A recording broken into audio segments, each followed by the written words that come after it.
So yeah, let's talk about Brock. So he, per his LinkedIn 2 years ago, called himself the unabashed liberal union buster. And he does this by things like, yeah, like making the workers feel heard, which is not to, say, be protected by a union. Yeah, he's a former union guy himself. So yeah, give us the story of this guy who is very irritating. He also worked for the Trump International Hotel in Las Vegas as they were fighting a unionization effort. So Yeah, I can give a quick rundown on Brock here. So Brock used to be, well, first off, I guess even further back, his whole shtick when you go to his website and everything is that I grew up in a union family. Actually, if you guys were going to church on Sundays, I was in the union hall with my dad, who was a Teamsters president. My birth was announced in the union newspaper in Philadelphia. The union is literally my identity, heart, blood, soul, right? So, coincidentally, I mean, I think it was in like 2008, right? He's been in the union his entire life. He himself goes on to be the president of the Teamsters Union, right? So he is in the union. He's grown up in the union.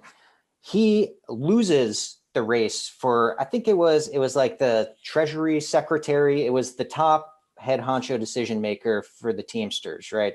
He loses that race. Suddenly has an epiphany. He's like, oh my God, unions actually are super greedy. They want to line their pockets. They're actually worse than the corporations that we're fighting. And just like Trump kind of sued and did all these, lawsuits and everything to try to push against the election results, Brock, and there's still ongoing litigation now, because I tried to talk to some of the Teamsters from Philadelphia for the story. Like he sues basically saying voter fraud, this can't be right, because it was a very slim margin. So it's like, we got to re-examine everything we know about, the union vote and, our elections. So yeah, that was his like epiphany. He goes on to start a union busting firm. One of his first really big clients, like you mentioned, was Donald Trump. And of course, he's saying, it's the people that really want to work with their workers and come to a fair deal. That's who I want to work with. Donald Trump. Only the most liberal union busted. Only the most fantastic progressive. Exactly. Only the most progressive. So that was, I guess, Donald Trump fit the bill. He was a guy that really wants to do best for his workers, and Joe Brock just wanted to help him do that, right? And the best way to do that was actually working directly with Donald Trump. So, I mean, the irony and just hypocrisy, it's totally absurd, writes itself, basically. He was successful in breaking up that union in 2014 with Trump. And since then, I think Trump actually did come to an agreement with like the workers in that Las Vegas casino. But that was his first big thing. He was also successful at drawing $187 an hour from Trump International. So well done to him there. Exactly. And that's the whole thing, is that it's all painted. He's doing this the kindness of his heart. He knows more than you do because he was in it. But it's just, it's a business. He's trying to make as much money as possible. The business itself, I guess the industry, when I was talking to some of the AFL-CIO folks, is in the hundreds of millions. So Brock and the lawyers that accompany him make big bucks, obviously. And it's no different here at Maine Med, which again is just another hypocrisy that's drawn here, is that they're willing to pay this guy tens of thousands of dollars and maybe millions of dollars, right? But you can't do a small, living wage increase for your workers, right? And again, it's not, a lot of this isn't just about the money. It's just about the power dynamics too, of you don't want the workers to have a seat at the table. You don't want them to have self-determination in their working lives. And Brock's job is to make sure that doesn't happen. He definitely, I had an interesting email exchange with him during this piece, like a back and forth. And he believes that he is a liberal through and through, and maybe he is, it's like, maybe he's just a corporatist, and I don't know, right.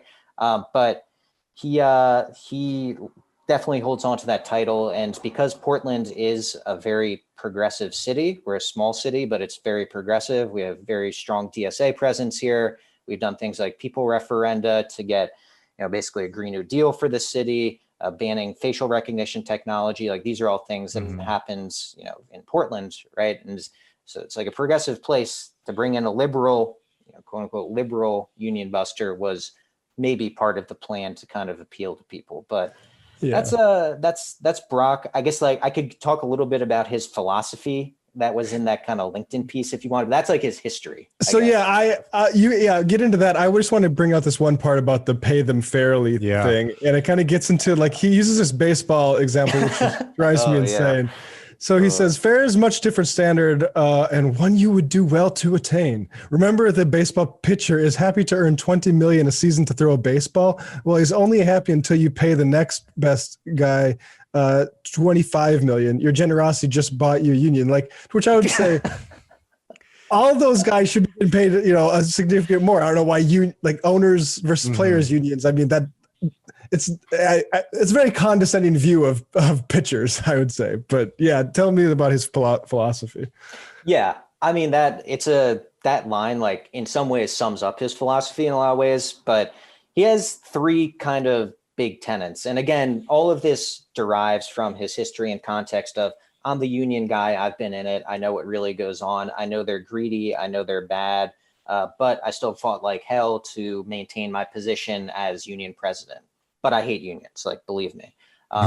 So his kind of blueprint is like, let's keep it, we can keep this all, it's all inexpensive, it's common sense stuff. And there's like three kind of easy steps that you can follow if you want to do Joe Brock's guide to union busting. The first is the fair doesn't mean more kind of wages. So if folks talk to you about wages, actually what they really want is just to kind of be heard, and like a pat on the back and respect is actually that's pretty fair. So that's employee of the month. Yeah, exactly. Right. Like, you just that's all they really want. So they just want to be seen.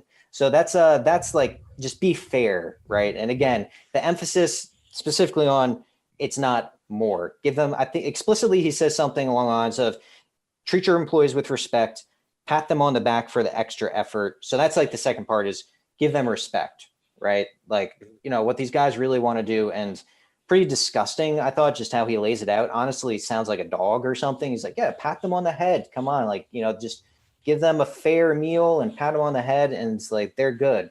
So that's the second kind of tenet. And then the third, again, is like, let them be heard, let them be seen. I hear you, I see you, you want these things. Doesn't mean you have to act on any of those. Just basically listen to them, especially if they have ideas for cost efficiencies or job efficiency. If they can make themselves redundant, definitely listen. And if you can, pay them a fair wage, that's fantastic. And you have a better chance of doing that if you pat them on the back, as you say, I'm not going to pay you any more. So that's kind of like, that's his idea. And again, it's interesting because like through that, you could say, well, he looks at it as kind of how do we make an efficient profit center? Like the folks that are the trustees of this place, listen to your workers when they can cut costs, don't pay them anymore. Let's make as much money as possible, work them into the ground. And that's how you bust a union. Follow these easy steps and you'll avoid a union in your workplace. Thanks to Joe Brock.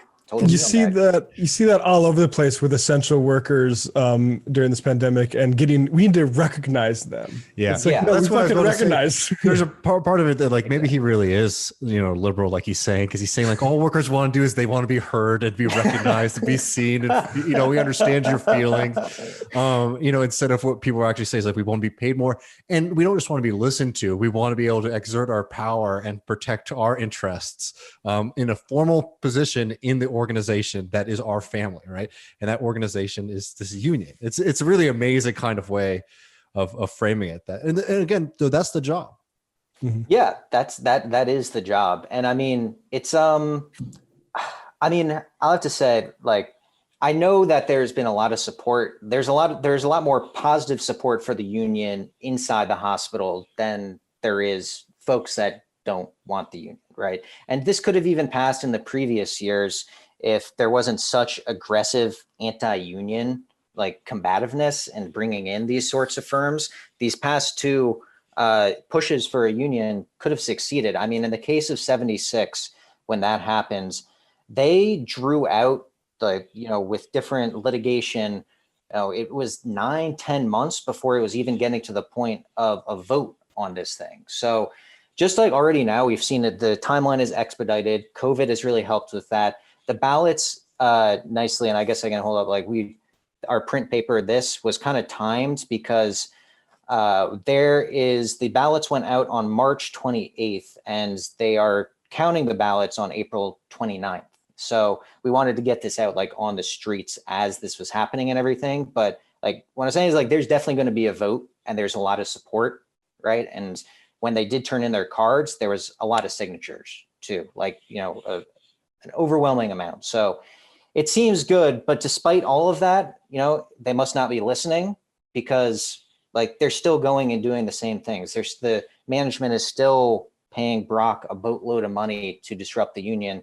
So even if you went by Brock's tenets and you listened to the workers, right, and you actually acted and not just like you said, like, yeah, like they just want to be seen, heard, recognized. It's, yeah, if they actually were recognizing the wants of their workers, then there would be a union because that is the overwhelming want and need. So yeah, it's, this could have happened earlier. I think like there should already be a union at Maine Med, and there's this, I guess, like we talked a little bit about just kind of what this would mean too, if this were to pass, just in terms of numbers and the scale of it. But now in the Maine States Nurses Association, which is our state of, nurses, workers, there are 2,000, like you said, and there are about 1,900 nurses that would join that from Maine Med. It would almost double the size of the nurses union here, which is just huge. And it would it would cause a ripple effect, hopefully, for the rest of Maine, right? Where there can be more, pushes for unions. And again, it's part of, a lot of this is, to do with like, there's the PRO Act and there's a lot of things happening on a national level that makes people feel really empowered. The stuff is happening at Amazon, which just have terrible, terrible, working conditions with the peeing in bottles, defecating in bags.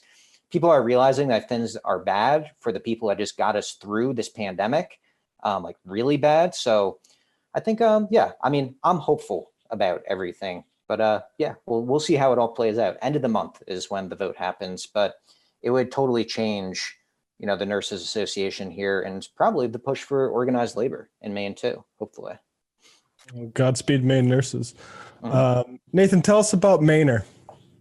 Oh yeah, so Mainer. So the Mainer News Co-op, who I published this piece with, based in Portland, is a cooperative too. A little bit of history of it is that it used to be the Alt Weekly here in Portland, like 15 years ago it was, and it's a small enough city that because we do go off of local ads and everything, like producing a weekly paper and having the revenue to do that becomes a tricky financial, balancing act.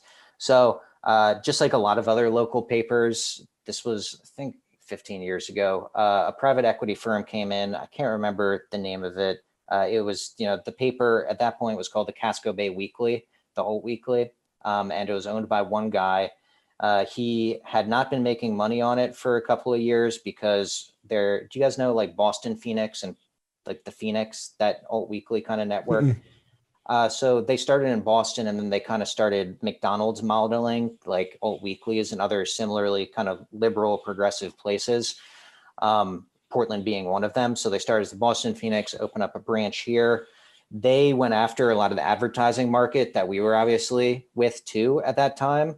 So it became not a good investment, right, for the individual that was owning the Casco Bay Weekly. He gets approached by a private equity firm. He sells out. He makes a bunch of cash, puts in a skeleton crew, the PE firm does. The editors of that paper, the Casco Bay Weekly, wanted to keep kind of like the spirit of it alive. And so they started Mainer. And yeah, it, has been around and survived since then, which I think is a pretty unique thing in this day and age, just to have a small kind of indie paper that will let someone like me who, built a little Twitter following, trolling like Ben Shapiro and people and would think that's funny. And like, it's like a good fit for me is what I'm saying. And it's like a weird thing too. Yeah. So I don't know. It's a great organization. And yeah, there's like, we're split into two tiers, worker owners and worker contributors for the co-op. I'm a worker owner, and to do that, you have to produce at least 12 stories a year, so about once a month. So all the columnists and everything. Then all the freelancers, which we have like about 30 freelancers that contribute with us. They're in the worker contributor tier, but it's a great paper. I feel super lucky to have met them and everything. They found me on Twitter after I did this story on crazy gun shop owner in rural Maine that uses his billboard to push like InfoWars propaganda, basically, about libtards and Democrats and Hillary the Hildebeest and all sorts of things. He's like locally famous. But yeah, again, they would publish something like that. And Yeah. I just feel very lucky to meet them. And I hope that more alt weeklies and stuff can survive across the country because, like this story on Brock, there were in the big Maine papers, there was literally 2 mentions of his name, one in the Portland Phoenix, which was that paper that again, like came up from Boston. They're pretty much defunct at this point too, because Boston Phoenix went out of business. So, again, just kind of a skeleton crew putting out some articles that not many people see or anything. And then there is a progressive paper here that's a nonprofit run by the Maine People's Alliance. They're called The Beacon. And so they mentioned him once, but all the big papers didn't talk anything about Brock. No one, just regardless of all these wanted posters hung up literally across the city, not a big place, everyone's seeing them. There's no mention of him. And part of that is that, there's pretty clear pipeline from these big papers, the mainstream papers, to go work in PR and maybe in some cases, these sorts of firms. So they avoid tangling, especially with someone like Maine Med that does employ a lot of writers that used to be at the Portland Press Herald, for instance. It's stuff like this that, we're one of the few people that actually cover this and give airtime to what's going on from the lens of like this union avoidance campaign. And our idea with the piece was that, again, it would be out on the streets for this entire month. We print about 20,000 of these every month. And we move them pretty well. So they're around, like people could see it. They would know the wanted poster because that became a local meme, basically. And we tried to make it understandable enough that you could look at this, this story and understand that this is who's behind this push. This is like what's happening here. You can understand what a union does and doesn't do. And anyone that picks up a paper around Portland's and where, in all across the coast and in some parts of central Maine, that like anyone could understand it. So that was kind of the goal. I think, we've done decently well with that, but that's Mainer also. Yeah. Awesome. That story reminds me of the way the Spirit sort of maintained. It's sort of what Defector is going through with Gawker and Deadspin. So yeah, that's at Mainer News Co-op on Twitter. Nathan, thank you so much for joining us on Left Reckoning. Oh, thanks for having me. I was very happy to meet you guys and everything, just because, I've known you guys and, TMBS made a huge impact on my life.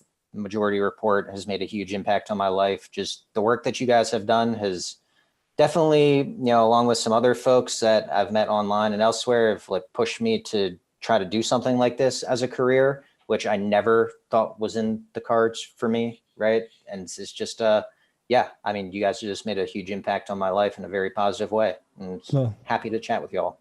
Well, thank you, Nathan. Your Twitter feed makes a great impression on my life every single day. So I've been trying to like keep a distance from Twitter a little bit just because it's. I know where you're coming from with that. But there was the glory days of just really going after Ben Shapiro, and that stuff was really fun. Oh yeah, those are great days, and still fun to do. It's just and again, like I'm happy. It's fun to do that. I met folks like Vic and everybody who are now like great friends in life and stuff, but. It's just, looking at that stuff every single day just wears on you. And it's just a nebulous thing where you don't see the impact of your work necessarily in a lot of ways. And just for myself, I was like, this is the first time you're meeting me, but a lot of people have just a set idea of who I am as a person, or that I'm going to be like a troll under a bridge when they would meet me. But I'm a very person that is like pretty engaged in things like around me and cares about stuff. And I don't know. I like this. I would like to take any frustrations like that out on David Brock. I mean, not David Brock, Joseph Brock, rather than like Ben Shapiro, because I can see like a very tangible impact, and that's part of the stuff that I really like about working here with Mainer locally. You can see the impact of your work, and it feels good. There's a bit more feels really good. substance. Those guys like Shapiro, they're fun, but it is sort of like the giant inflatable tube man. Yeah, you can just punch just it doing over and over and it racism. keeps coming Yeah. back. Yeah. Oh yeah. I mean, it's the Ben Shapiro's of the world too, man. I mean, he's making, and it's unfortunate because you guys were super early on all that, and it's always fun. And I'm attracted to the dunces of the world too, that will just shoot themselves in the foot. Like this guy, Joseph Brock, like those websites that Amazon made for anti-union stuff, super slick, really good. His sites, like graphic design is my passion level bad, very bad, like really poorly made, just objectively. Ruben, not funny objectively, very stupid, like not stupid, inept, like not good at what he does. So I like those people in general. There's a lot of people out there like that, like Joseph Brock too. So yeah, there's a lot of ways to apply the skills of going after and, being mean to bad people. Well, on that note, Nathan, thank you very much.